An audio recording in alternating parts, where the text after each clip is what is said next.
Kwa taarifa hizi kwa ishara.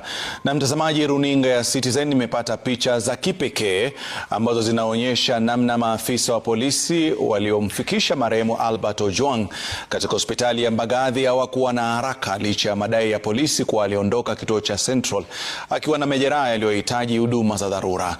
Kanda hiyo imethibitisha polisi walichukua zaidi ya dakika 20 kumpeleka katika chumba cha dharura ambako wauguzi walithibitisha tayari alikuwa amefariki kabla ya kufikishwa hospitalini. Gatete Njoroge na taarifa hiyo.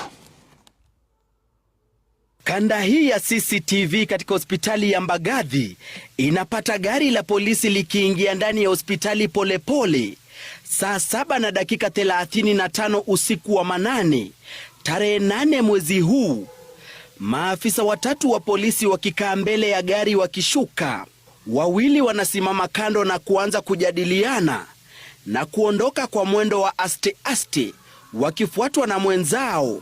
Nyuma ya gari hilo, marehemu Albert Ojwang anasalia bila ya kuangaliwa na yeyote, shughuli iliyopaswa kuwa ya dharura ikionekana kujikokota licha ya maafisa hao kufikisha Ojwang waliyedai alikuwa na majeraha mabaya.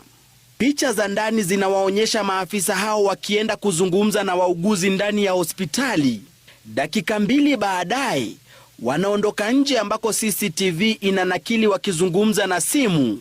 Wanarudi tena ndani na kuondoka nje tena. Wakati huu wote mmoja wa maafisa hao akizungumza kwenye simu. Baada ya dakika 10 hivi, mwendo wa saa 7:46 usiku huo, maafisa hao watatu wanaonekana wakitoka ndani ya hospitali na machela ya kumbeba Ojwang.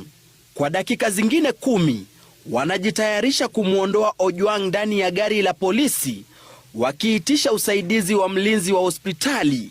Takriban dakika 24 baada ya kufikishwa ndipo wanaingizwa ndani ya hospitali. Hapa wanampeleka sehemu ya wagonjwa wa dharura ambako kwa dakika 10 walisalia ndani. Saa 8:10 maafisa hao wanaondoka na mwili wa Ojwang baada ya hospitali kuthibitisha alifikishwa akiwa tayari amefariki. Mwendo wa saa 8:15 usiku wa manane, gari la polisi linaondoka hospitali ya Mbagathi ikiwa imebeba mwili wa Ojwang. Kanda hii ikiwiana na ripoti ya hospitali ya Mbagathi iliyosema Ojwang akifikishwa alikuwa tayari amefariki, kwani alikuwa na majeraha mabaya na mwili ulikuwa baridi. Kanda pia imethibitisha, kando na polisi kusema alipelekwa hospitalini saa 7:39, marehemu Ojwang aliwasili saa 7:35 na kupelekwa ndani ya hospitali zaidi ya dakika 24 baadaye. Matukio yanayoibua maswali chungu nzima na kudhihirisha wazi huenda Ojwang alifariki mikononi mwa polisi katika kituo cha Central.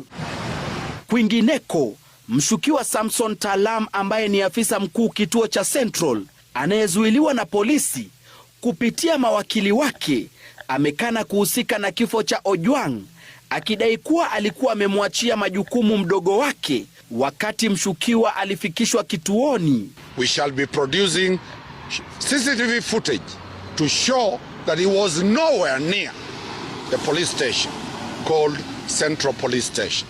Gatete Njoroge,